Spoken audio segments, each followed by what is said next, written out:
नमस्कार मंडळी, आपल्या यूट्यूब चॅनलवर तुमचे मनापासून स्वागत आहे।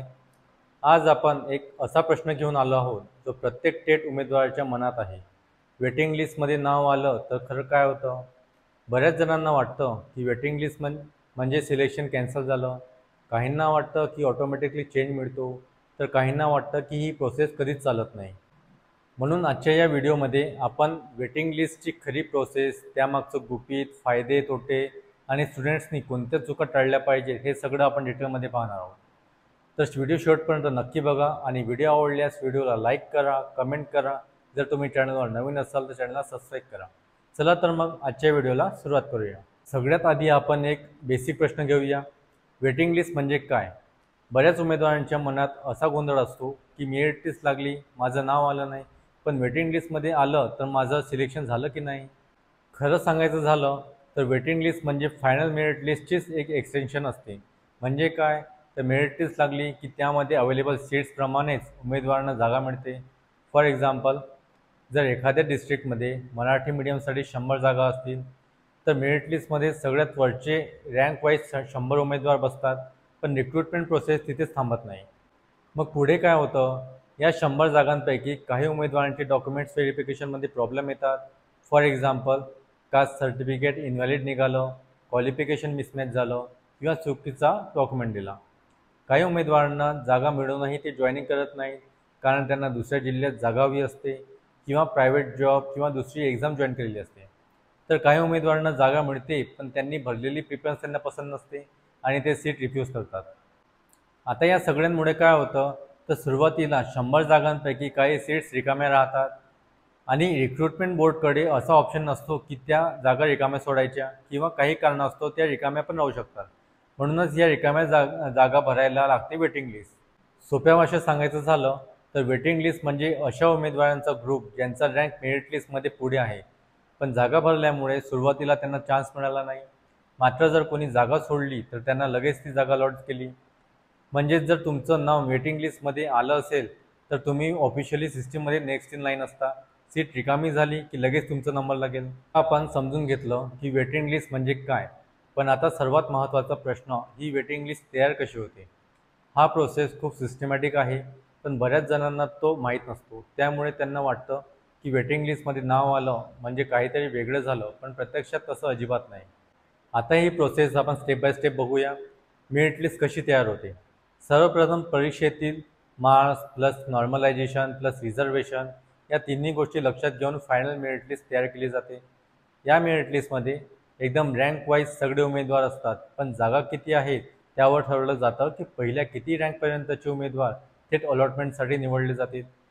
फॉर एक्झाम्पल, जर एका जिल्ह्यात 120 जागा असतील तर पहिल्या 120 उमेदवारांना थेट जागा अलॉट होईल। आता बघूया जागा भरण्याच्या वेळी कट ऑफ रँक कसा ठरतो।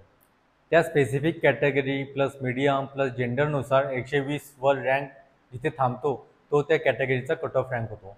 म्हणजे मेरिट लिस्टमध्ये पहिल्या 120 पर्यंत डायरेक्ट सिलेक्ट झाले, आता यानंतरचे सर्व उमेदवार वेटिंग लिस्टचा भाग होतात। आता बघूया वेटिंग लिस्ट म्हणजेच पुढचा ग्रुप। कट ऑफच्या नंतर लगेच येणारे उमेदवार म्हणजेच वेटिंग लिस्ट। या वेटिंग लिस्टला आपण रँक वाईज क्रम असतो। म्हणजे जर 121 नंबरचा विद्यार्थी वेटिंग लिस्टमध्ये असेल तर 122ला त्याच्या आधी चान्स मिळणार नाही। आता बघूया वेटिंग लिस्टमध्ये रिझर्वेशनचा काय रोल असतो। वेटिंग लिस्ट तयार करताना रिझर्वेशन रूल्स तेवढ्याच काटेकोरपणा लागू होतात जितके मेरिट लिस्टमध्ये झालेले असतात। म्हणजे SC, ST, OBC, EWS, open प्रत्येक कॅटेगरीसाठी स्वतंत्र वेटिंग लिस्ट असते। हे खूप महत्त्वाचं आहे, कारण एकदा सीट रिकामी झाली की ती त्याच कॅटेगरीच्या वेटिंग लिस्टमधील पुढच्या विद्यार्थ्यालाच जाते। उदाहरण, जर OBC कॅटेगरीमधील कॅन्डिडेटने सीट सोडली तर ती जागा ओपन किंवा SCला नाही तर OBC वेटिंग लिस्टमधील पुढच्या एलिजिबल कॅन्डिडेटला मिळते। आता बघूया district and medium preference. Waiting list तयार होताना डिस्ट्रिक्ट प्रिफरन्स आणि मीडियम प्रिफरन्स याचाही परिणाम होतो। उदाहरणार्थ, जर मराठी मीडियमसाठी 100 जागा असतील तर 101 पासून पुढे असणारे मराठी मीडियम उमेदवार वेटिंग लिस्टमध्ये येतात। इंग्लिश मीडियमसाठी वेगळी वेटिंग लिस्ट तयार होते, उर्दूसाठी वेगळी आणि हिंदीसाठी सुद्धा वेगळी असते। आता बोलूया ऑफिशियल ट्रान्सपरन्सीबद्दल। बऱ्याचदा उमेदवार विचारतात, वेटिंग लिस्टमध्ये खरंच माझं नाव आहे का, की हे फक्त सिस्टीमवर दाखवतात? प्रत्यक्षात वेटिंग लिस्टसुद्धा ऑफिशियल रिक्रुटमेंट पोर्टलवर प्रकाशित केली जाते. काही वेळा ती डायरेक्ट PDF स्वरूपात टाकतात, तर काही वेळा फक्त लॉग इन करून कॅन्डिडेट स्टेटस चेक करता येतो. पण महत्त्वाचं असं की ही प्रोसेस पूर्णपणे ट्रान्सपरंट असते. सगळ्यात महत्त्वाची गोष्ट, वेटिंग लिस्टमध्ये नाव आलं तर सिलेक्शन कधी होतं आणि ते प्रोसेस कसा चालतो याचा आपण clear answer me step by step देणार आहे. आधी डॉक्युमेंट व्हेरिफिकेशन अँड जॉईनिंग नंतर रिकाम्या जागा तयार होतात. मेरिट लिस्टमध्ये नाव असलेले उमेदवार सुरुवातीला डॉक्युमेंट व्हेरिफिकेशनसाठी बोलावले जातात. डॉक्युमेंट व्हेरिफिकेशन दरम्यान बऱ्याच वेळा उमेदवारांच्या कागदपत्रांमध्ये समस्या येतात, जसे की चुकीचा कास्ट सर्टिफिकेट, व्हॅलिडिटी नसलेला certificate, qualification mismatch, name mismatch in documents. अशा वेळी त्या उमेदवाराला सीट मिळूनही त्याचं सिलेक्शन कॅन्सल होतो. तर दुसरीकडे काही उमेदवार सीट मिळाल्यानंतर देखील जॉईनिंग करत नाहीत. कधी त्यांना दुसऱ्या जिल्ह्यातली जागा हवी असते, कधी ते आधीच दुसऱ्या रिक्रुटमेंटमध्ये लागलेले असतात, तर कधी पर्सनल रिझन्समुळे जॉईनिंग टाळतात. या सगळ्या कारणांमुळे काही जागा रिकाम्या होतात आणि त्या जागा भरण्यासाठी वेटिंग लिस्टमधून उमेदवारांना बोलावलं जातं. आता बघूया category wise replacement rule. Waiting लिस्टमधून सिलेक्शन हा सेम कॅटेगरी रिप्लेसमेंट रूलवर आधारित असतो. म्हणजे जर OBC कॅटेगरीमधील एखाद्या उमेदवाराने जागा सोडली तर ती जागा फक्त OBC वेटिंग लिस्टमधल्या पुढच्या उमेदवारालाच मिळते. SC, ST, OBC, EWS, open प्रत्येक कॅटेगरीसाठी हीच पद्धत लागू आहे. त्यामुळे मी ओपन आहे, OBC उमेदवाराने जागा सोडली तर मला मिळेल का, असं होणार नाही. तुमच्या कॅटेगरीच्या वेटिंग लिस्टमधूनच तुम्हाला संधी मिळते. वेटिंग लिस्टमधून उमेदवाराची निवड करताना रँक ऑर्डर स्ट्रिक्टली फॉलो केला जातो. फॉर एक्झाम्पल, OBC कॅटेगरीमध्ये रँक 125 पर्यंत सीट भरल्या आहेत, पण रँक 123ने जॉईनिंग केली नाही, मग पुढची जागा थेट रँक 126ला मिळणार नाही, तर ती जागा वेटिंग लिस्टमधील पुढचा क्रमांक असलेल्या रँक 124ला मिळेल. म्हणजेच क्यू सिस्टीम कधीच बदलत नाही.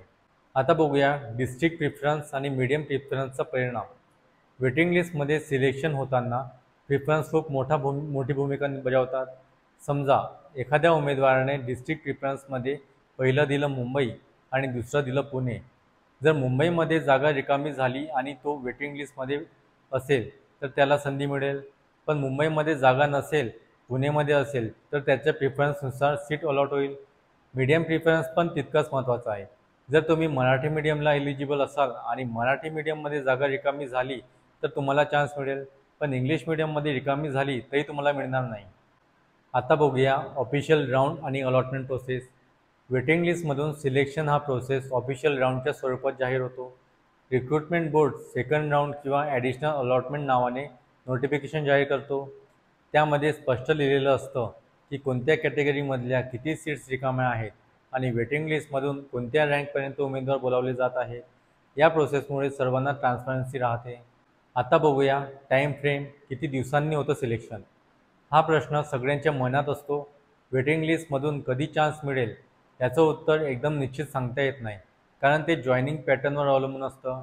कधी काही दिवसात रिकाम्या जागा जाहीर होतात, तर कधी 1-2 महिने लागतात.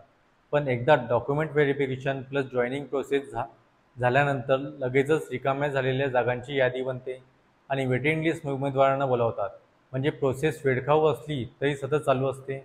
आता बघूया फायनल सिलेक्शन कन्फर्मेशन. वेटिंग लिस्टमधून तुमचं नाव आलं आणि सीट अलॉट झाली तर तुम्हाला फायनल सिलेक्शन लेटर मिळतं.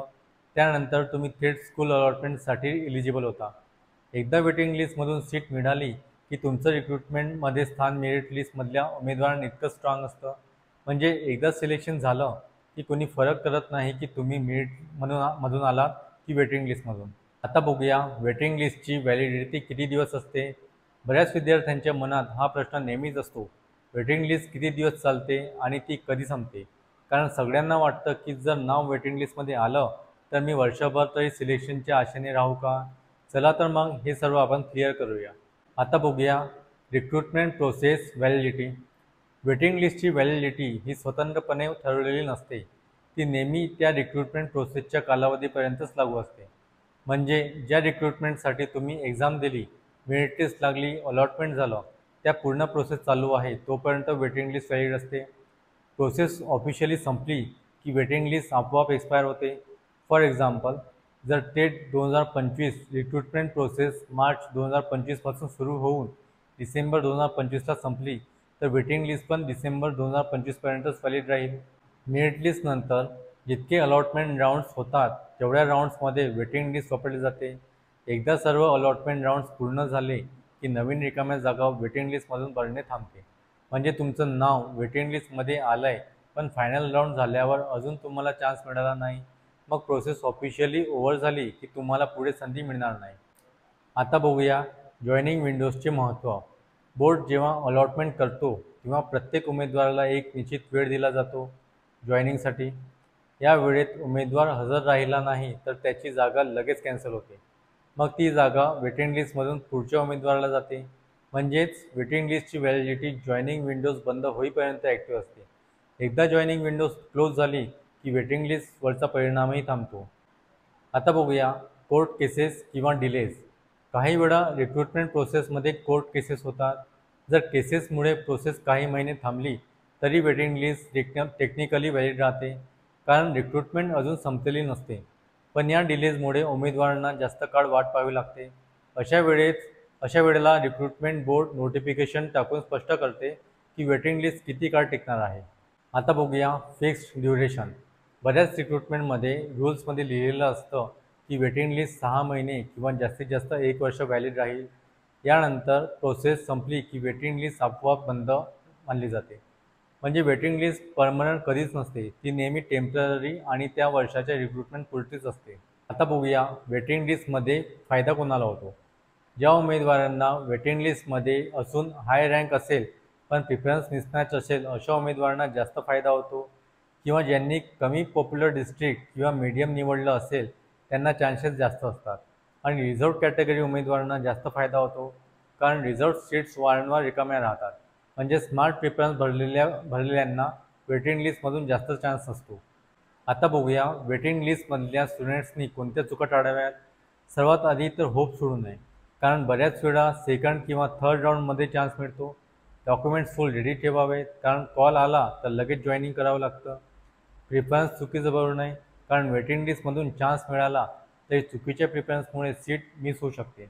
आणि रुमर्सवर विश्वास ठेवू नये, ऑफिशियल अपडेट्सवरच विश्वास ठेवा. आता बघूया वेटिंग लिस्टबद्दल काही हिडन ट्रूथ्स. बऱ्याच जणांना वाटतं वेटिंग लिस्ट चालतच नाही, पण खरं म्हणजे ऑफिशियल प्रोसेसने ती नेहमी चालते. फक्त स्टुडंट्सला अपडेट कधीच ट्रान्सपरंट दिसत नाही, म्हणून कन्फ्युजन वाढतो. पण खरं तर अनेकांना फायनल सिलेक्शन वेटिंग लिस्टमुळेच मिळतं. म्हणजेच waiting list is silent but powerful step. तर मंडळी, वेटिंग लिस्ट म्हणजे सिलेक्शन नाही, पण एक गोल्डन चान्स आहे.